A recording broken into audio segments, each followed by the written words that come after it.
पास जा रही है।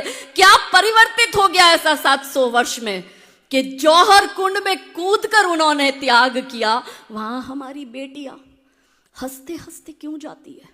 3 प्रश्न अपनी अंतरात्मा से करना। पहला प्रश्न, जो हमारी बेटी हमारे घर में jeans, T shirt, frocks, short, skirt, midi, sleeveless, blackless सब पहनती है, वही हमारी बेटी उस अब्दुल आफ्ताब के घर जाके बुर्खा पहनने को कैसे तैयार हो जाती है? ये पहला प्रश्न।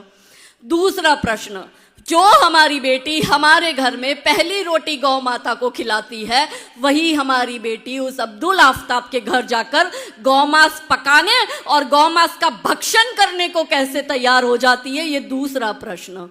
तीसरा और अंतिम प्रश्न, जो हमारी बेटी को अपने घर में अपने भाई बहन से ज्यादा कम शेयरिंग मिलता है ना, कि बेटियां कंप्लेन करती है आपने भैया को ज्यादा दिया, मुझे कम दिया, दीदी को 2 जीन्स लाके दी, मुझे 1 जीन्स दी, दीदी को 200 रुपए वाली पहन दी, मुझे 180 रुपए वाली। छोटी मोटी नोकझोंक हर घर में हर भाई बहन में होती है।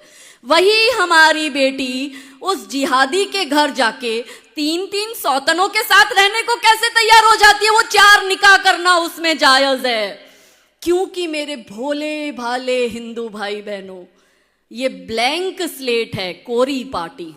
यदि आप अपने धर्म की, अपने संस्कृति की छाप इस पर नहीं छोड़ोगे, आप इस पर जय श्री राम नहीं छापोगे, तो वो जिहादी अल्लाहू अकबर छाप देगा। तय हमें करना है कि हमें क्या करना है। हमें हमारे बच्चों को किस और ले जाना है वो हमें तय करना पड़ेगा। हमें कौन से भारत का निर्माण करना है ये हमें तय करना पड़ेगा। ज्यादा समय नहीं है, 10 वर्ष।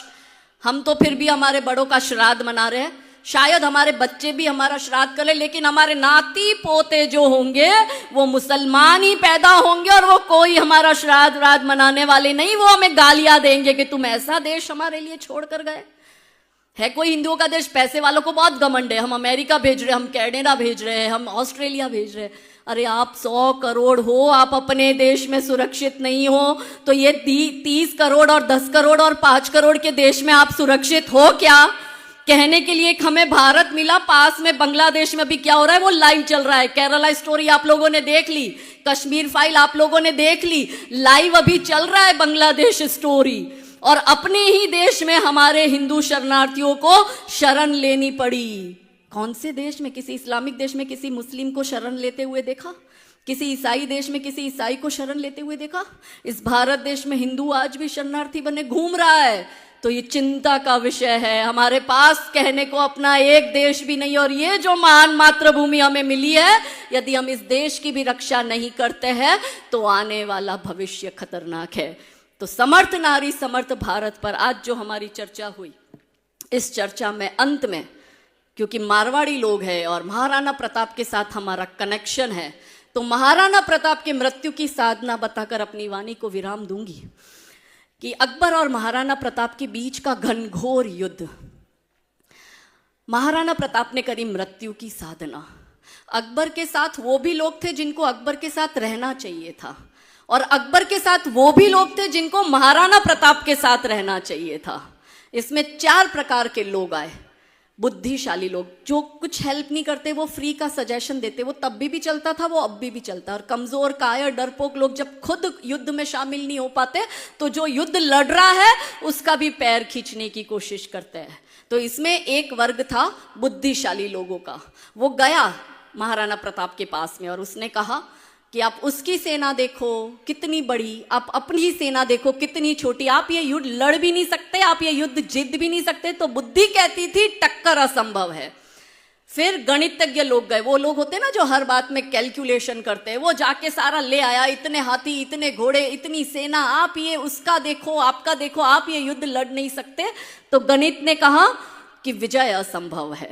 बुद्धि कहती थी टक्कर असंभव है, गणित कहता था विजय असंभव है। फिर तीसरी कैटेगरी थी समझदार लोगों की, तो उन्होंने कहा आप ये युद्ध किसी भी हाल में नहीं जीत सकते, इससे अच्छा है आप झुक जाओ, आप अकबर का आधिपत्य स्वीकार कर लो और अपना मेवाड़ अकबर को दे दो।